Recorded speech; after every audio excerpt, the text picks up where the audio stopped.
7:15, almost, I'm going to say 7:16. It was a beautiful day yesterday. Golly, I love that sunshine. Oh, I do too, Doc. Man. Hey, I gotta tell folks real quick. We had a listener in Springdale, Arkansas say, tell Dale to get the chair fixed, the squeak. Well, guess what? Wasn't the chair, it was my neck. Yeah, Doc Osgood's here though, and he fixed it. We fixed it, man. Good deal. Thanks for letting us know about the squeak, though. That's right. I feel so much better. There you go. Gotta fix that squeaky. And we got really good microphones here when you can hear a guy's neck. You can hear the squeaky neck. There you go. No, seriously, we lubed the chair. Little WD-40 goes a long way, doesn't it? I'll tell you what. I love stuff like that. I love this weather. I love the springtime, and it just feels so good. All the people who come in the office yesterday were just in such great spirits. Smiling ear to ear. Oh, yeah. No more snow. Maybe this will be the end of the snow. I'm hoping, just hoping. So, yeah. You know, it hasn't been a bad winter. No, it really hasn't. We just got it all at once. Yeah. You know, just all at once. So we're happy that springtime's here, and you know, of course, with springtime comes a lot of allergies and you know all that kind of stuff. Everybody starts suffering from some. But one thing that we see a lot during the springtime too, because of the increase in people's activity levels, is elbow and wrist problems. We were talking about that earlier. Yeah. You tend to, if you're out doing yard work or you know such, if you haven't been doing much over the winter, you tend to overdo things a little bit, and we see a lot of elbow and wrist. But we see a lot of elbow and wrist problems too from people who have repetitive type work, repetitive stress type work, and elbows and wrists. For those of you who don't know this, there's a lot of folks who come in my office who don't know this, and I tell them when they're like surprised, because you can actually adjust the elbows and the wrist bones. Mm-hmm. They can get misaligned, they can get out of place, and if you can adjust those, a lot of people's wrist problems and elbow problems completely go away with adjusting. Let me give you a scenario here. Yeah. Last Saturday, nice weather, nice warm day. Mm-hmm. I had to replace the radiator of my son's car. Mm-hmm. Not a hard job, you know. Took the air cleaner housing out, the upper lower radiator hose, removed the unit, put the cooling fan back on. But there's one position in getting that lower hose where I'm laying on the concrete on my back. Yeah. But I've got my head raised up, cocked up in a weird position. Trying to just see that lower hose clamp. Oh yeah. You know what I'm saying? Oh yeah. And so after laying on cold concrete on a warm day. Yeah. Yeah, you messed your neck up a little bit, probably. Huh? At least. Yeah. Mm-hmm. And that's one of those things. Is when you start doing something, you get more active than you have been all winter. You know, obviously, most folks don't do much in the winter. They don't get out much in the winter, and so then all of a sudden you get out working in your garden. I was just thinking, you're talking elbows and shoulders and wrists and hands.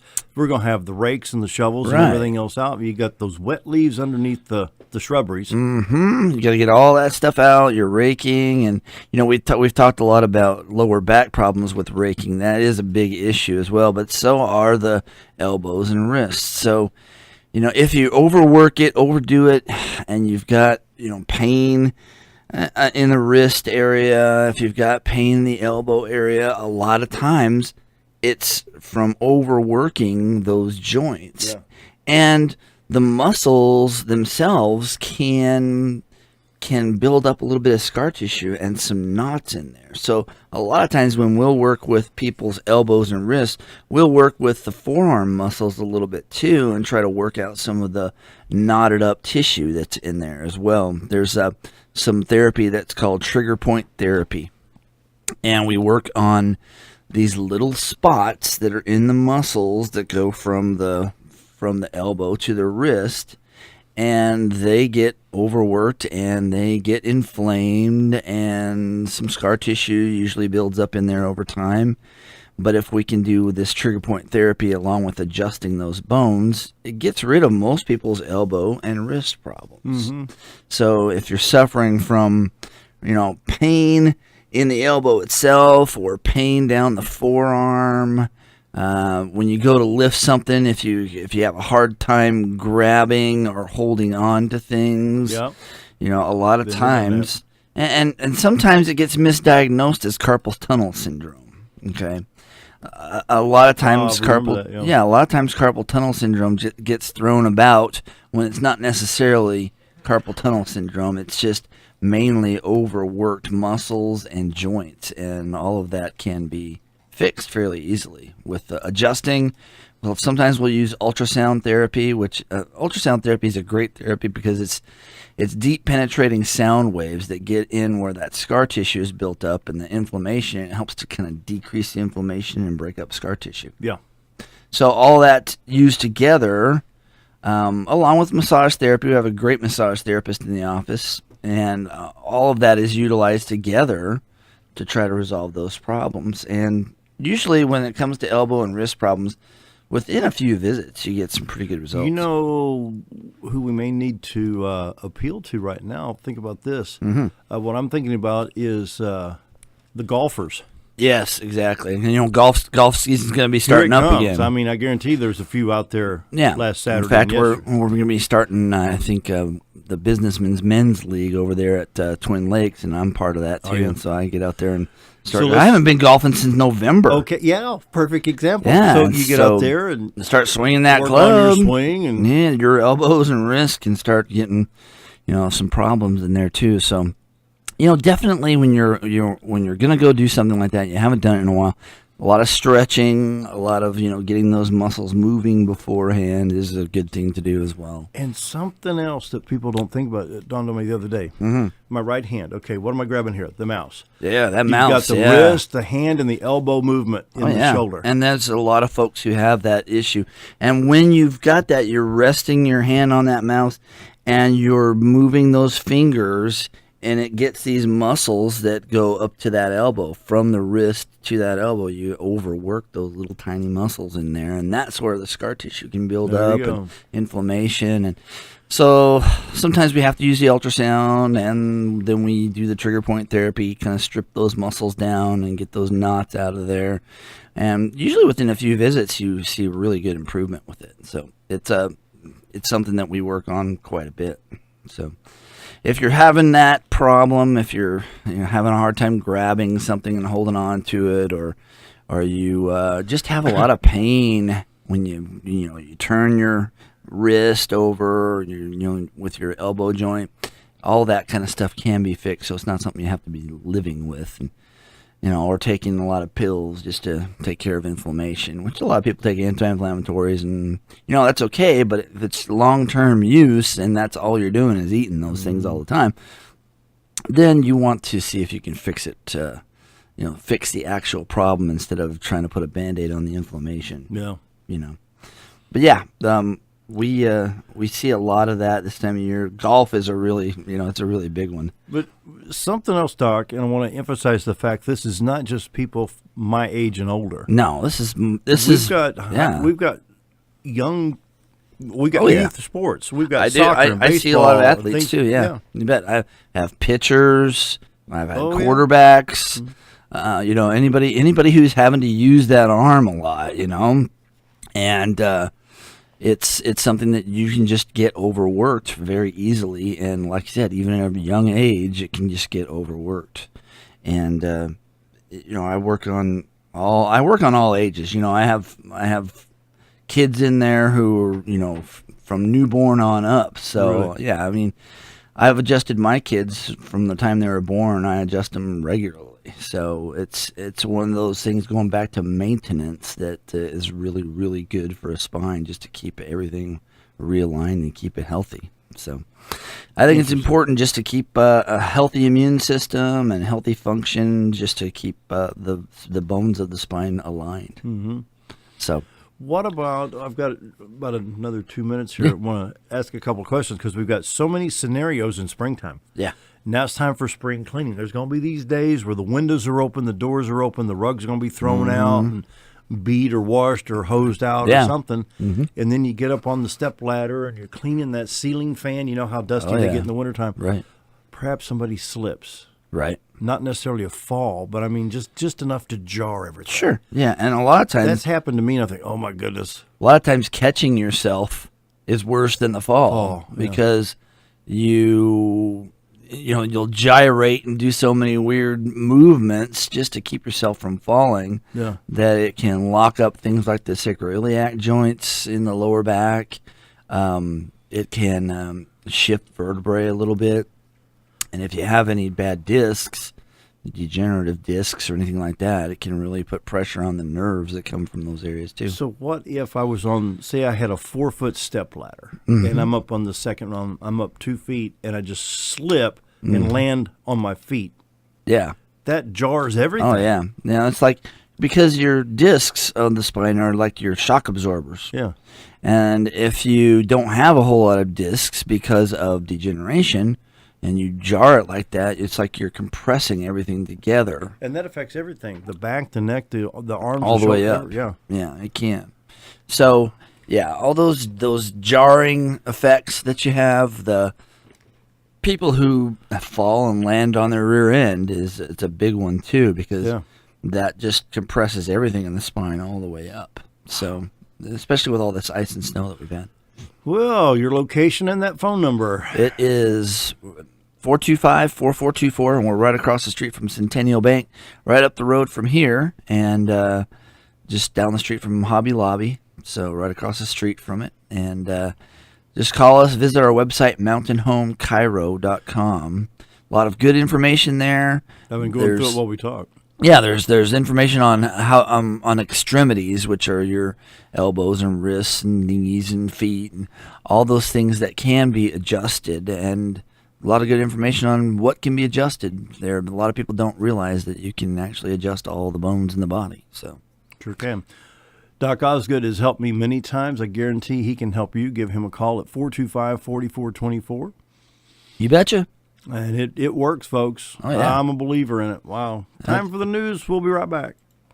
7:35. Dr. Charles Osgood is still at mic number 2, and our guest today is by phone out of Phoenix, Arizona, Dr. Jeffery Singer. Sir, good morning. Are you there, Doctor?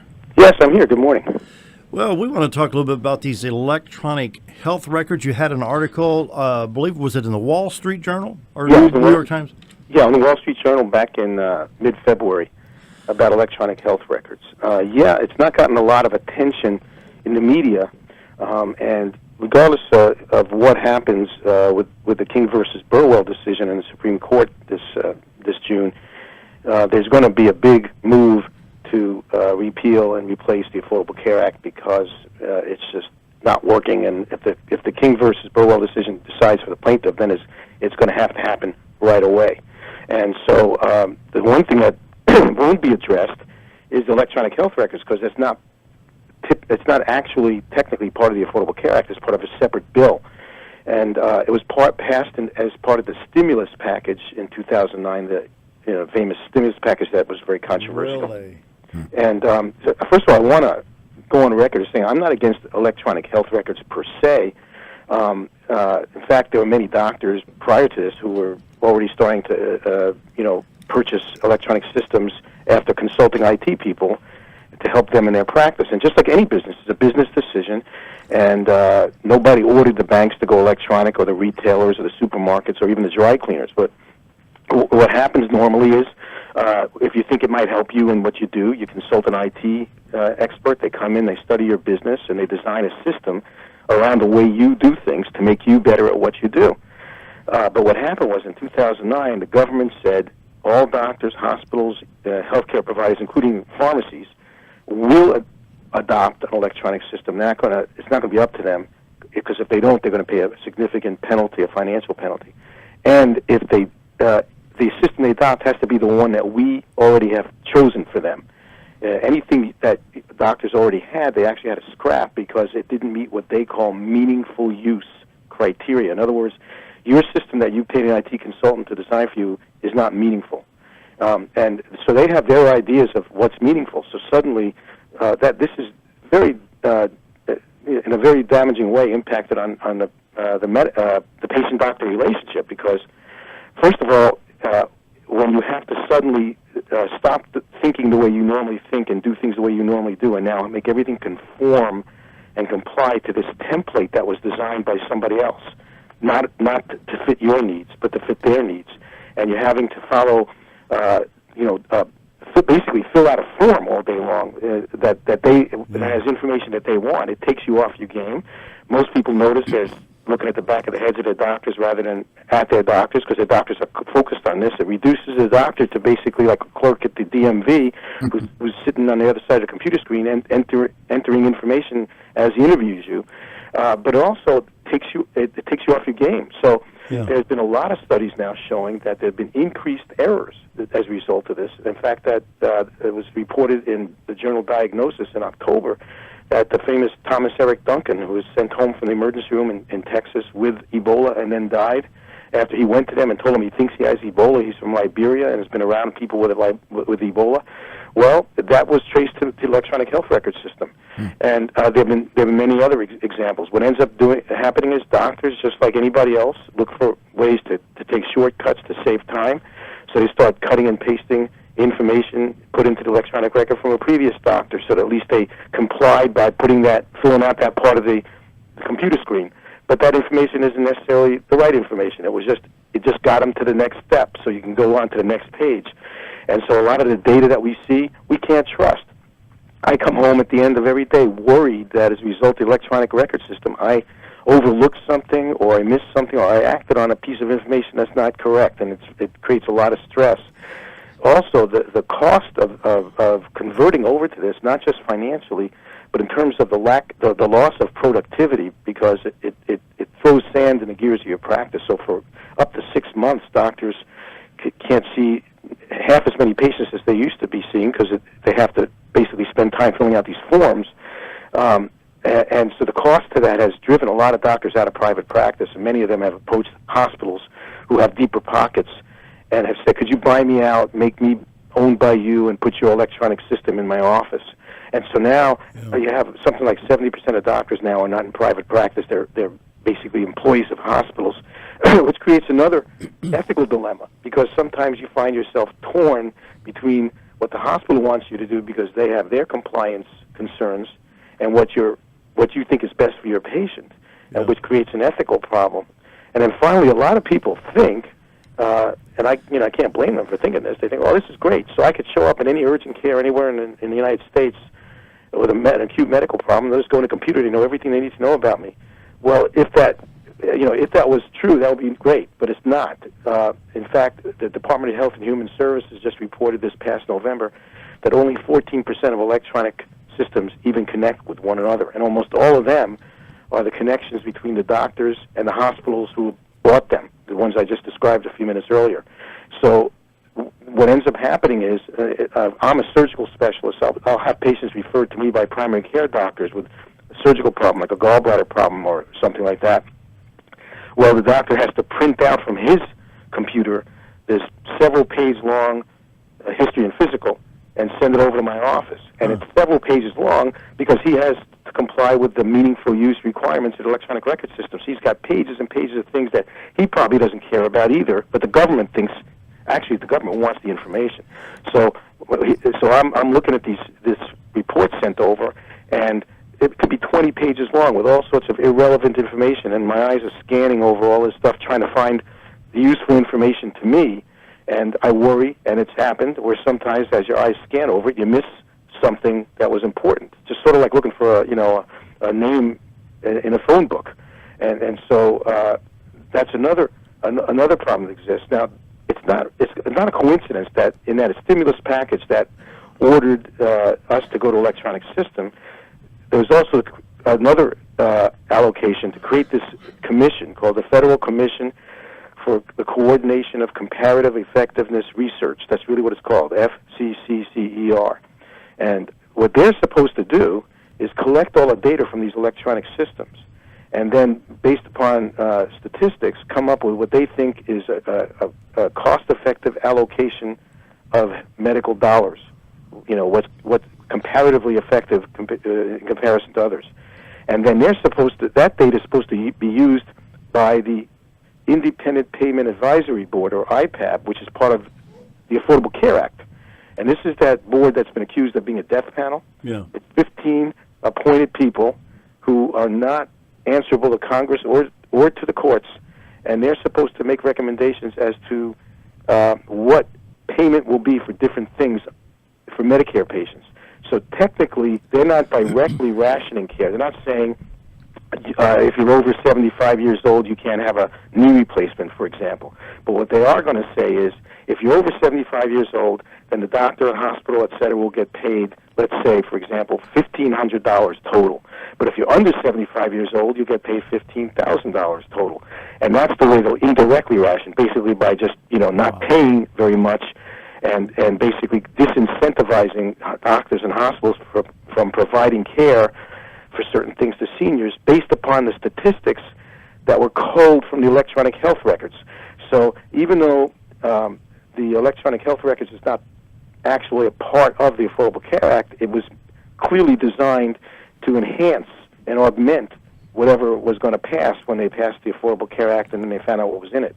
One thing I'm hearing, I've been sitting here thinking, and of course Dr. Charles Osgood is sitting here listening as well.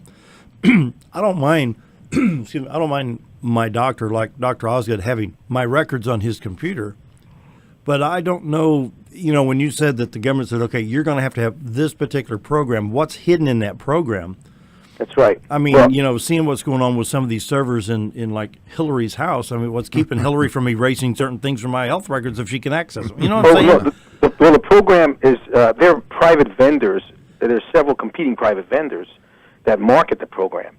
They're not that specific. They say it has to have this kind of decision tree. It has to ask these kind of questions. It has to collect this kind of data. And then the companies that the doctors buy, which, by the way, sounds like a nice corporate welfare scheme because these companies were not selling electronic medical records until this happened. It's sort of like the Affordable Care Act. It's ordering you to buy something from a company.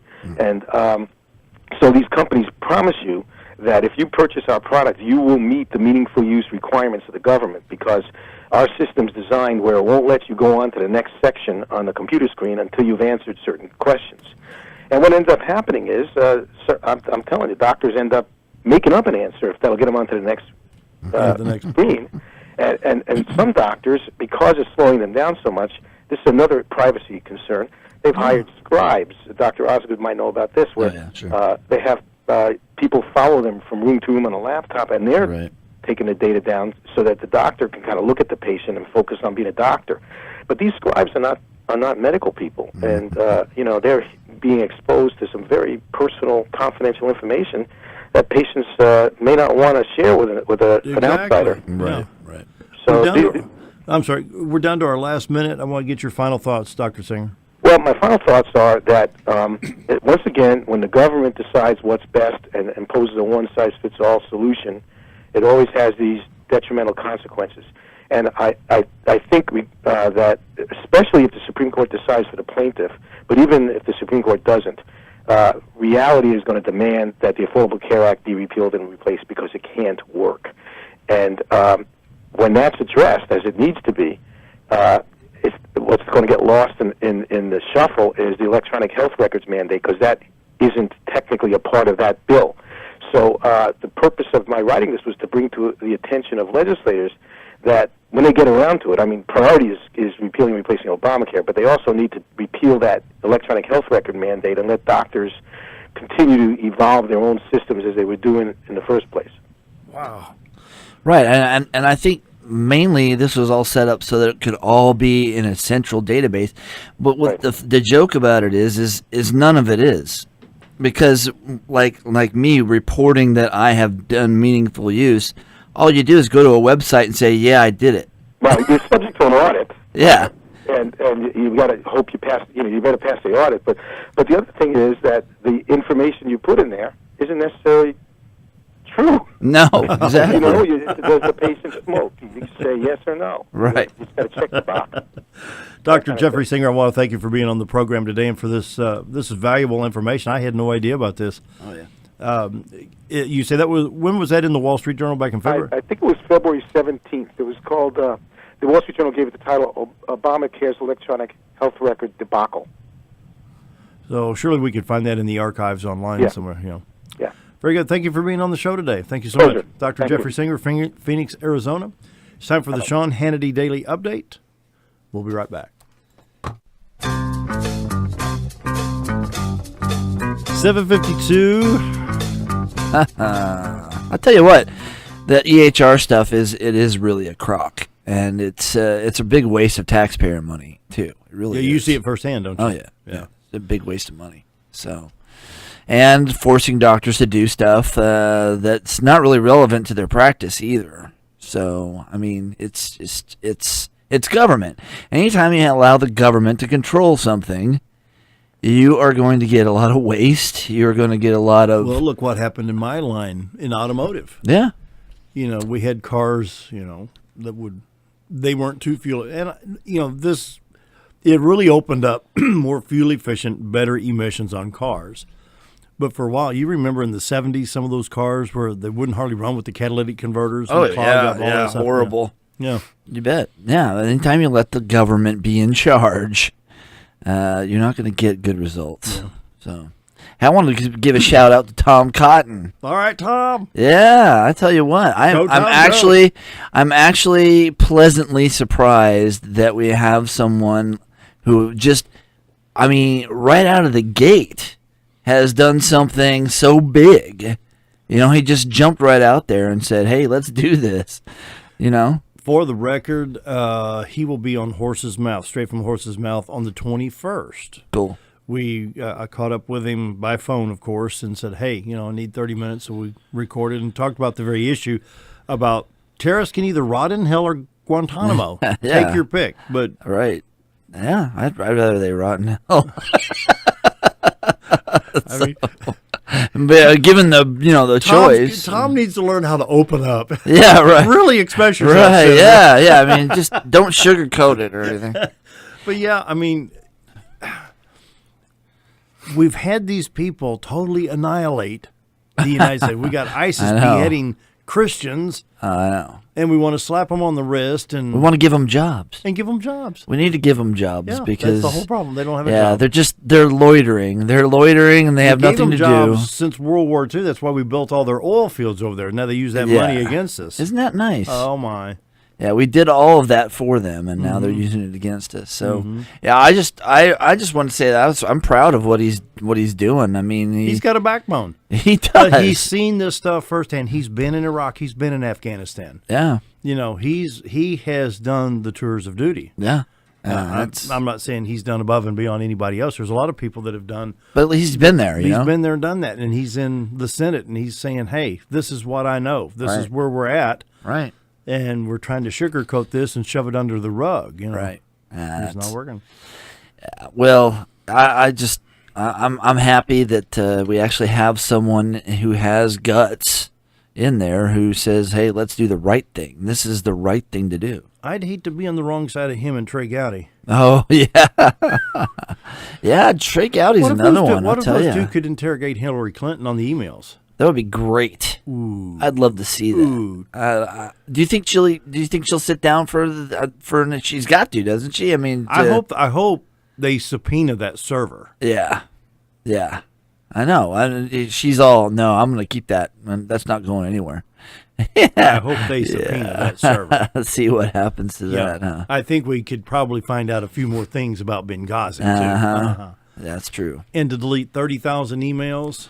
Yeah. Yeah, you're just missing. They're just gone. Don't know. They're in the same spot with Richard Nixon's 18 minutes of tape. Yeah, exactly. Yeah, in the can, in the square file, the round file. File 13. Yeah. Thanks to Dr. Osgood for being here for Dr. Jeffery Singer from Phoenix, Arizona.